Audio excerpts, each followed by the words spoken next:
सार वचन राधा स्वामी वार्तिक भाग दूसरा। वचन 81।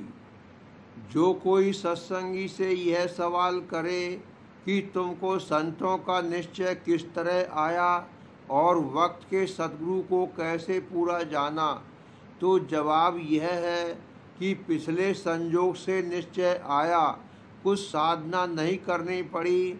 वचन सुनते ही निश्चय आया, जैसे चकोर को चंद का और पतंग को दीपक का। वचन 42। जिस माया ने जगत को बस में कर रखा है, उसको संतों ने ही बस किया है। जो माया से अलग होना चाहे, उसको चाहिए कि संतों का संग करे और ताड़ मार निंदा स्तुति जो कुछ होए सबको सहे, तब साथ बनेगा। और जिसको बर्दाश्त बिल्कुल नहीं है, यानी जब तक खातिरदारी के वचन कहे जावें तब तक खुशी से रहे, और जब गढ़त के वचन कहे जावें तभी कमर बांध के छोड़कर चलने को तैयार हो, तो इस तरह से कभी साध नहीं बनेगा। साध जब ही बनेगा जब हर एक बात की बर्दाश्त करेगा। वचन 83। जब तक संतों के हुक्म के मुआफिक कर्म नहीं करेगा, मन निर्मल नहीं होगा। और जब तक सतगुरु और शब्द की उपासना नहीं करेगा, चित्त निश्चल नहीं होगा। जब यह दो दर्जे भली प्रकार कमा लेगा, तब ज्ञान का अधिकारी होगा। जब ज्ञान हुआ तब आवरण दूर हो जाएगा। आजकल के ज्ञानियों का यह हाल है कि उनको इस बात की खबर भी नहीं कि हमारा मन निर्मल और चित्त निश्चल हुआ है या नहीं। पोथियाँ पढ़कर ज्ञानी हो गए, और जो जीव उनके पास जाता है उसको ज्ञान का उपदेश करते हैं, यह नहीं जानते कि इस कलयुग में कोई जीव ज्ञान का अधिकारी नहीं है। इससे मालूम हुआ कि वे अंधे हैं। आप 84 जावेंगे, और जो उनके काबू में आवेगा उसको भी ले जावेंगे। जिसको 84 से बचना होवे, वह संतों का वचन माने और अपनी नरदेही को सुफल करे, क्योंकि मुश्किल से हाथ आई है, इसको वृथा नहीं खोना चाहिए। और जो नहीं माने तो इख्तियार है। वचन 84। बगैर संत सद्गुरु वक्त के कुछ हासिल नहीं होगा। जब यह सद्गुरु वक्त की सेवा करे और उनको प्रसन्न करे, तब कुछ हासिल होगा। और जो नाम को यह चाहता है, चाहे जिस कदर मेहनत करे, पर हासिल नहीं होगा। जब सद्गुरु प्रसन्न होंगे तब नाम मिलेगा। वचन 85। जैसे आग पर कांच नहीं ठहरता है, इसी तरह से यह नरदेही भी संसार के भोगों की आग में दिन रात पिघलती जाती है। बड़भागी वह जीव है जिनको सद्गुरु पूरे मिल गए और उनकी संगत में अपना तन मन धन खर्च कर रहे हैं। वचन 86। साध के संग से पाव घड़ी में कोटि जन्म के पाप कट जाते हैं, पर होवे साध पूरा। पहले तो सच्चा साध मिलना मुश्किल है, और जो साध भी सच्चा भाग से मिला तो संग नहीं किया जाता। जब तक संग नहीं होगा, प्रतीत नहीं आवेगी, और जो प्रतीत नहीं आई तो फिर प्रेम कहाँ से आवेगा। और जब यह दो बातें नहीं, तो फिर दया कैसे आवेगी। और जो साध सद्गुरु की दया प्राप्त नहीं हुई, तो फिर कारज भी पूरा नहीं होगा। इससे मुख्य संग है। जो एक जन्म इसका सद्गुरु के खोज में गुजर जावे तो कुछ नुकसान नहीं है, बल्कि बहुत फायदा है, क्योंकि नरदेही का भागी हो गया। और तीर्थ व्रत मूर्ति पूजा चेटक नाटक सिद्धि शक्ति नेम आचार कर्म कांड ब्रह्म ज्ञान के झगड़ों में पड़ गया, तो नरदेही भी हाथ से गई और 84 के दुख फिर भुगतने पड़े, क्योंकि जब ब्रह्मा विष्णु महादेव और 33 कोटि देवता जिनका यह पसारा फैलाया हुआ है सब जन्म मरण में पड़े हैं, तो जीव जो कि असमर्थ है कैसे बच सकता है।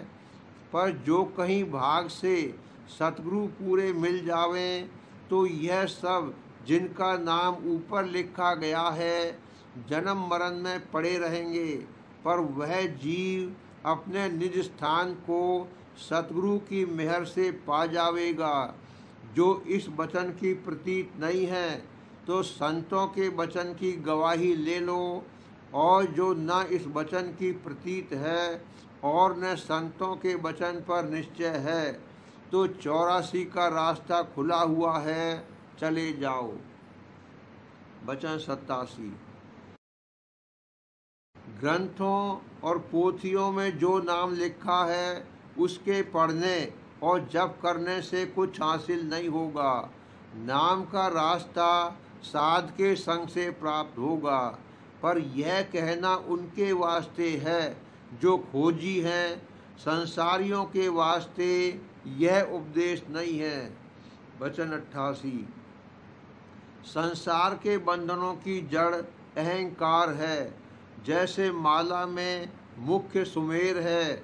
जब सुमेर को पकड़ लिया तो कुल दाने माला के हाथ आ गए, और जो उसमें से सूत को निकास लिया तब सब दाने अलग हो गए।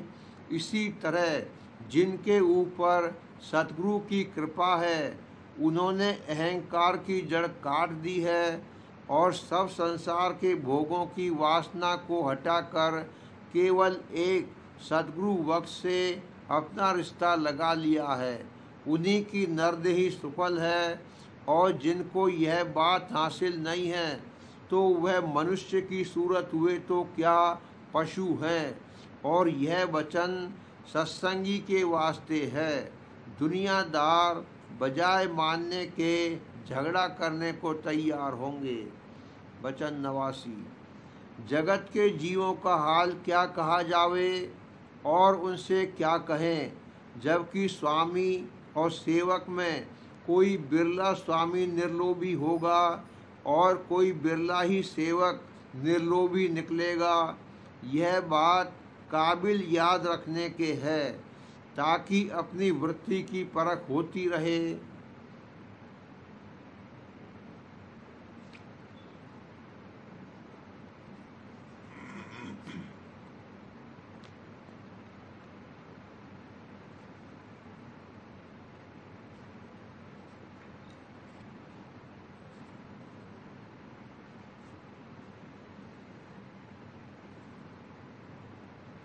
प्रेम पत्र राधा स्वामी, दूसरा भाग, वचन 12। चेत कर सत्संग और अभ्यास करके परमार्थी चिंता और खटक हृदय में पैदा करना कि जिससे पूरा काम बन जावे।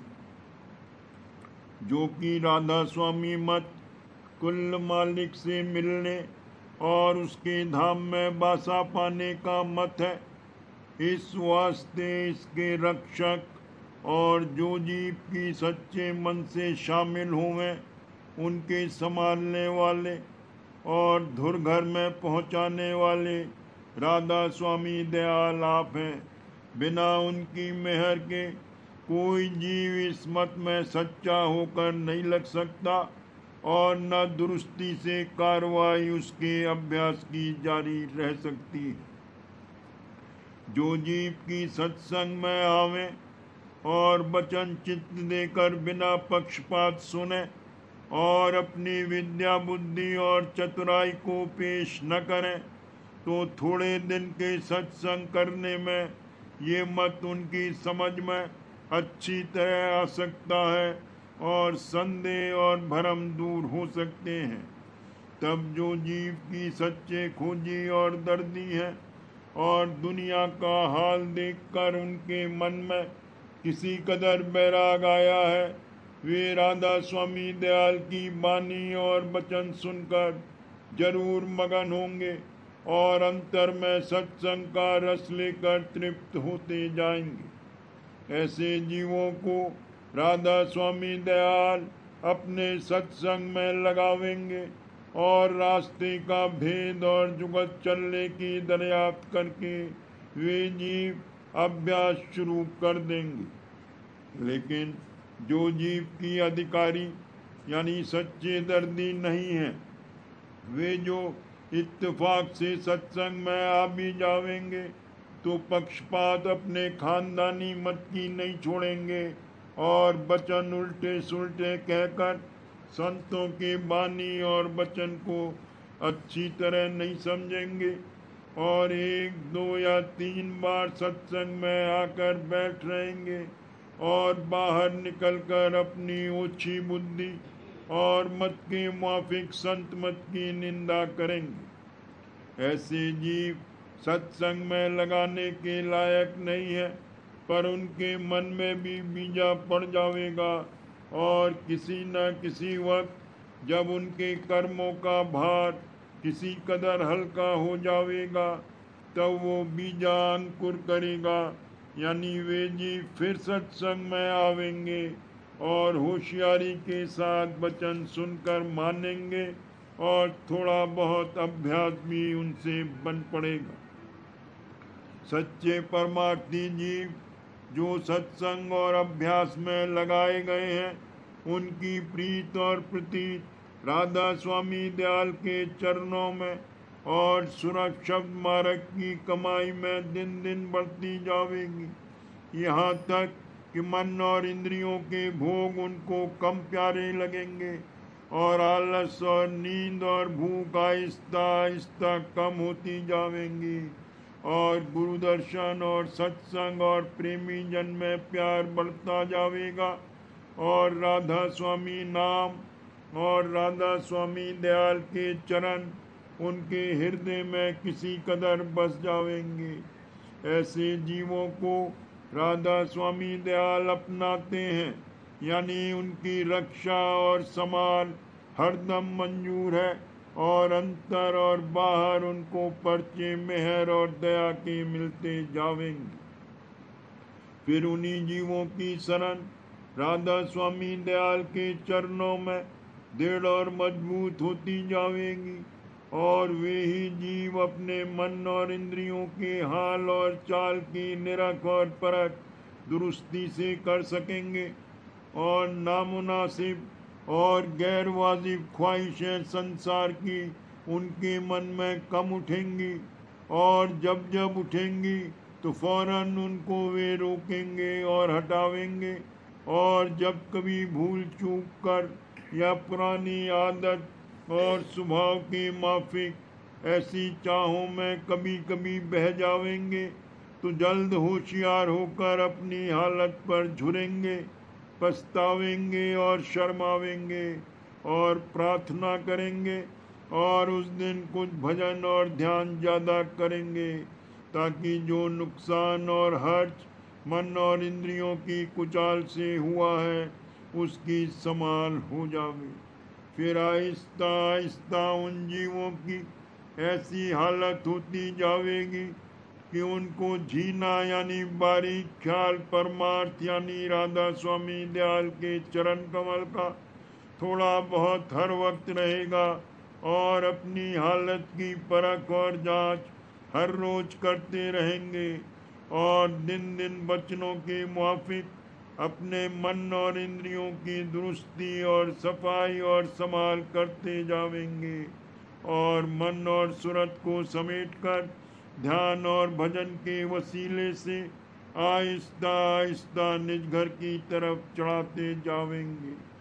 अब समझना चाहिए कि जब तक कोई सत्संगी इस तौर पर कि जैसा ऊपर लिखा है चेत कर सत्संग करके अभ्यास में थोड़ी बहुत मेहनत दुरुस्ती के साथ नहीं करेगा और सत्संग में अच्छी तरह निर्णय करके राधा स्वामी दयाल के सर्वसमर्थ और कुल मालिक होने का और ये कि सूरज शब्द मार्ग के सिवाय और कोई अभ्यास ऐसा आसान और दूर पहुंचाने वाला नहीं है।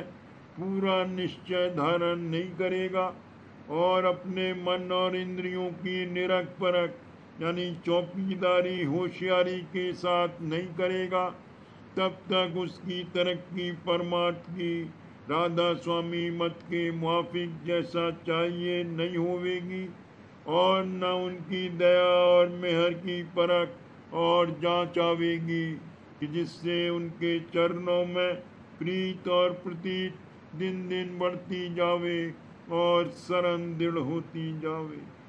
ऐसी हालत जैसी कि दफा 6 में लिखी है, जिस किसी को दया से हासिल होती जावे तो जानना चाहिए कि वही जीव मेहरी और बड़भागी है और वही एक दिन गुरुमुख बन जावेगा, क्योंकि सत्य पुरुष राधा स्वामी दयाल के चरण उसके हृदय में बस गए और वे दिन दिन संशय और भरम और संसारी चाहों का कूड़ा करकट उसके हृदय से निकाल कर एक दिन पूरी सफाई कर देंगे और राधा स्वामी दयाल की प्रीत की खटक ऐसी उसके हृदय में पैदा कर देंगे कि वो किसी वक्त और किसी काम में नहीं बिसरेगी। फिर ऐसे जीव अपने उद्धार की सूरत अपनी जिंदगी में आप देखकर मगन हो जाएंगे और जब तक उनका देह और संसार में बासा है तब तक होशियारी से कार्रवाई करते रहेंगे कि जिसमें माया और मन ताकत पाकर किसी तरह से उनका काम में विघ्न न डालें। इस वास्ते सब सत्संगी और सत्संगिनों को मुनासिब है कि जिस कदर जिससे बन सके राधा स्वामी दयाल की दया का बल लेकर इसी तौर से जैसा कि ऊपर जिक्र हुआ है होशियारी के साथ सत्संग और अभ्यास करें और प्रीत और प्रतीत राधा स्वामी दयाल के चरणों में बढ़ाते और पकाते जावें कि जिसमें उनका काम जल्दी बन जावे और किसी तरह का संशय और भ्रम मन में बाकी न रहे और किसी कदर सच्ची खटक उनके हृदय में बस जावे, जिससे कुल कार्रवाई परमार्थ की दुरुस्ती से जारी रहे और दिन दिन तरक्की होती जावे और संसारी स्वभाव और आदतें परमार्थी चाल के साथ बदलती जावे।